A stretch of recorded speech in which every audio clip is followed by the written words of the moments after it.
पद्धतीनं आदेश काढून पाणी पुरवठा केला जातोय. जवळपास 1000 पेक्षा बोगस कनेक्शन गेल्या यादी जी आहे ती पाणी पुरवठा विभागाकडे कारवाई मात्र होत नाही. ही यादी समोर आहे, महापालिकेची यादी पडलेली आहे, पण कारवाई अधिकाऱ्यांच्याकडून होत नाही. त्या संदर्भात आजच्या बैठकीमध्ये अशा पद्धतीनं ज्या काय अनियमितता असतील त्या अनियमिततांना दुरुस्त करण्याबद्दलच्या सूचना आम्ही दिल्या आहेत. माझी विनंती आहे की ती यादीसुद्धा आमच्याकडे द्या.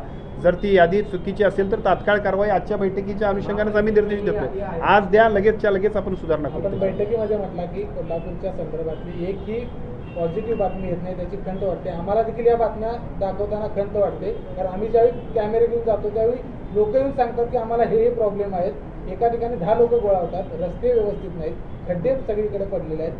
पॉझिटिव्ह बातम्या आम्ही कशा द्यायच्या जर काय पॉझिटिव्हच कोल्हापुरात घडत नसेल? पॉझिटिव्ह बातम्या म्हणजे कोल्हापूरचं आगळं वेगळं असं महत्त्व आहे. त्यामुळे या सगळ्या कोल्हापूरच्या महत्त्वाला वाढवण्यासाठी महानगरपालिकेनं इथं राईट सर्व्हिसेस देणं अपेक्षित आहे. या राईट सर्व्हिसेस देण्यामध्ये ज्या पद्धतीनं थोड्याशा अधिकाऱ्यांच्या दुर्लक्षामुळे असेल, हलगर्जीपणामुळे असेल, ज्या काही चुका होत होत्या त्या सगळ्या दुरुस्त करण्यासाठी आम्ही सगळ्या मंडळींची सुद्धा जबाबदारी तेवढीच आहे. आज आमच्या सर्वच प्रमुख मंडळींनी, आमदार महोदयांनी सुद्धा याबद्दलच्या सूचना दिलेत आणि त्याचे रिझल्ट्स आपल्याला निश्चितपणे मिळतील. बांधकामं विकल्याचा आरोप केला विद्यमान आमदारांनी. मनपाच्या जागेवर बांधकामं करून ठेकेदारांनी परस्पर विकल्याचा आरोप केला. याबद्दल काय आपण कारवाई करणार? आज आपण 2 गोष्टींबद्दलची स्पष्टता सांगितलेली आहे. ज्या पद्धतीने DP प्लॅनमध्ये जे ओपन स्पेसेस आहेत ते ओपन स्पेसेस आपल्याला अधिक चांगल्या पद्धतीनं सगळ्या सुविधांसाठी ओपन ठेवले पाहिजे. आणि दुर्दैवानं अशा दुर्लक्षामुळे असेल, अन्य कारणामुळे असेल, जर अशा ठिकाणी काय अतिक्रमण झालं असेल तर ते अतिक्रमणसुद्धा काढण्याबद्दल कायदेशीर कारवाई आणि त्याच्याबद्दल 8 दिवसाचा ॲक्शन प्लॅनमध्ये त्या सगळ्या कारवाई करण्याबद्दलची आपण सूचना दिली. या सगळ्या गोष्टींना काही आम्ही मंडळीसुद्धा जबाबदार आहोत. म्हणजे आम्ही याचा अर्थ राजकीय मंडळी असू, कारण आमच्यासुद्धा जबाबदारी आहेत की लोकांना आम्ही सगळ्या पद्धतीने योग्य मॉनिटरिंग करणं हे आमचं कर्तव्याचा भाग आहे. पण त्याच्यातल्या सुधारणा होतील. शहराला अपेक्षित असणारं विकासाचं सगळं काम करण्याची जबाबदारी आम्ही आजच्या आढावा बैठकीच्या निमित्ताने घेतलेली आहे. अधिकारी चोऱ्या करताना सापडलेत असा आरोप केला गेला विद्यमान आमदारांनी. अधिकाऱ्यांच्यावर या संदर्भात कारवाई होणार का पांघरून? मी आज तुम्हाला सांगतो, आज आयुक्त मॅडम इथं आहेत, प्रेसला सुद्धा आहेत आणि याच्यापूर्वीसुद्धा आदरणीय क्षीरसागर साहेब आणि आदरणीय अमल महाडिक साहेबसुद्धा या दोघांनीसुद्धा त्या सगळ्या आमच्या इन्स्ट्रक्शन्सला संमती दिलेली आहे.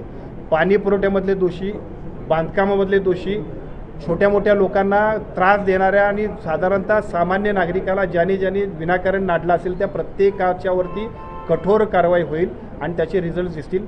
चुकीचं काम करण्याचं धाडस या महानगरपालिकेतला एकही सामान्य कर्मचाऱ्यापासून अधिकारी करणार नाही, एवढा निर्धार आणि एवढ्या निश्चितपणानं कमिटमेंट आम्ही आजच्या आढावा बैठकीतून देतो. ड्रेनेज घोटाळ्यामुळे कोल्हापूरची टक्केवारी राज्यभरामध्ये गेली होती. आयुक्त मॅडमांनी 48 तासाचा अहवाल मागून कारवाई करण्याचं काहीतरी आश्वासन दिलं होतं. त्या कारवाई संदर्भात काय झालं? नानानेच तो अहवाल ड्रेनेज घोटाळा बाहेर काढला होता. त्याच्यावर आपण DE केलेली आहे संबंधित सगळ्या अधिकाऱ्यांवर आणि सस्पेन्शन पण केलेली आहे. जे इन्व्हॉल्ड होते FIR पण दाखल केलेली आहे. पण तो तपास कुठून आलाय आतापर्यंत? काय तपास कुठून काय कारवाई झाली? ऑलरेडी आपण त्यांना सस्पेंड केलेली आहे ना. संबंधित जे इंजिनियर्स होते त्यांना सगळ्यांना सस्पेंड केलेले आहे आणि DE पण त्यांच्या केलेली आहे. सिनियर ऑफिसर्स आहेत त्यांचे DE आपण जे अधिकारी दोषी सापडले आहेत त्यांच्यावरती महापालिकेकडून पोलिसांकडे गुन्हा नोंदवला जाणार आहे का? कारण काही अधिकाऱ्यांवरती बोगस सह्यांचा मला असं वाटतंय की मॅडम बरोबर आहे त्यांचं म्हणणं. इन्व्हेस्टिगेशन सुरू आहे सर. कंप्लेंट झाली आहे नाही काय? महापालिकेकडून कॉन्ट्रॅक्टरवर माझं म्हणणं की अधिकाऱ्यांच्यावरती राहू देत, परंतु कॉन्ट्रॅक्टरवरती जर झालं त्याच्यात दोषी अधिकारी असले तर त्यांच्यावरती करा ना. माझं म्हणणं काय होतंय, बऱ्याच वेळा असं होत असतं सगळ्यात छोटा घटक असतो त्याच्यावरती कारवाई केली की आमचा प्रश्न सुटला. मला असं वाटतं की जो वरिष्ठ आहे त्याला पहिल्यांदा त्याच्यावेळी आपण बोलू, त्यावेळेला आपोआपच तो सगळीकडे पर्क्युलेट करेल की असं चुकीचं करता कामा. आणि मला वाटतं तशा पद्धतीने त्या सुधारणा करायला करा. महापालिकेचेच आहे त्यामुळे थोडासा त्यामध्ये काय झालंय की नाही हा सामान्यांना मी आता तुमच्या समोर आयुक्त मॅडमना सांगतो की त्याच्यात सुधारणा करून जर काही कारवाई करायला लागत असेल तर मॅडम आपण करा.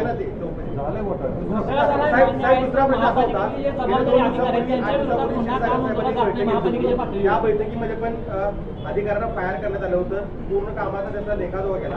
क्षीरसागर साहेबांनी असं म्हटलं होतं की हक्कभंग देखील आणलं जाणार की आता हक्कभंगापर्यंत जायला लागलेलं आहे. म्हणजे अधिकारी खरंच काम करतात की नाही, काय नेमकं कुठं चुकतंय ते? माझं म्हणणं असं आहे की महानगरपालिकेच्या कामकाजामध्ये ज्या पद्धतीची शिस्त लागायला पाहिजे त्यासाठी प्रशासकीय बॉडी पाहिजे आमदार महोदय मंत्री महोदय या सगळ्या मंडळींनी फक्त इन्स्ट्रक्शन्स करायचे, फंड्स द्यायचे, या सगळ्या गोष्टी असतात. दुर्दैवानं मधल्या टप्प्यामध्ये 2 वर्ष 3 वर्ष बॉडी नसल्यामुळे सुद्धा थोडंसं इथलं कामकाज हे सगळ्याच्या सगळं प्रशासकीय पातळीवरती झालं. त्यामुळंच क्षीरसागर साहेब त्या दिवशी जे बोलले ते उद्वेगानं बोलले आणि तो बरोबर मुद्दा आहे. पण आता आजच्या बैठकीमध्ये ज्या पद्धतीच्या आम्ही सगळ्या सूचना केल्या त्याचा उपयोग निश्चितपणानं कोल्हापूर महानगरपालिकेच्या सगळ्या कामकाजाला गतिमान करण्यामध्ये निश्चितपणे होईल. पण शाळांना परिवर्तन असं गेले की आजपासून ते पाहायला मिळणार. अनेक शाळांचे विद्यार्थी सकाळी 10 वाजल्यापासून आपल्या शाहू पॅलेस इथं थांबले होते. पण ती वाहतूक मुख्यमंत्र्यांची तारीख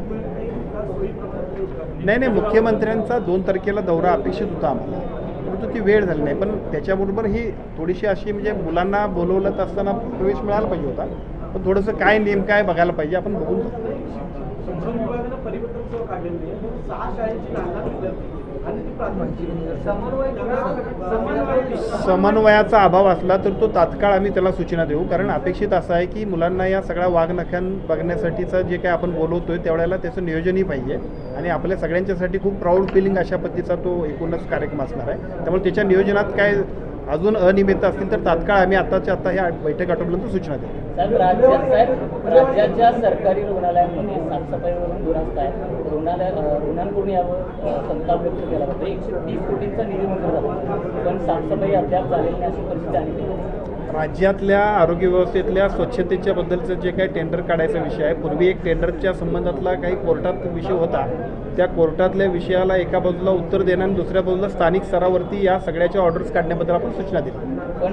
पण रुग्णालयामध्ये अनेक आता कोल्हापूरपासून अनेक ठिकाणपासून परिस्थिती पाहिजे तर ग्रामीण रुग्णालयामध्ये सुद्धा ही परिस्थिती नागरिकची आहे ती सांगतात.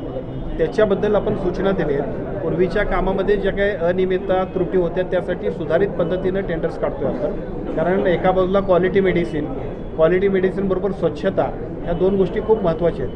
त्यामुळे मॅनपॉवर, स्वच्छता, क्वालिटी मेडिसिन आणि मग सर्व्हिसेस यासाठी आमचा जो काय आग्रह आहे त्याचा रिझल्ट तुम्हाला पुढच्या 2 महिन्यांमध्ये दिसेल.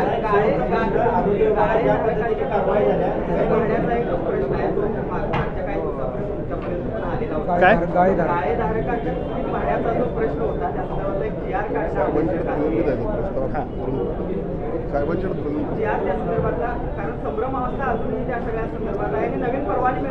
त्याच्याबद्दल उपमुख्यमंत्री महोदयांकडे प्रस्ताव गेलेला आहे नगरविकास मंत्री म्हणून. त्याची जे काही निर्णय लागेल त्यानंतर त्याच्यात मार्ग निघेल.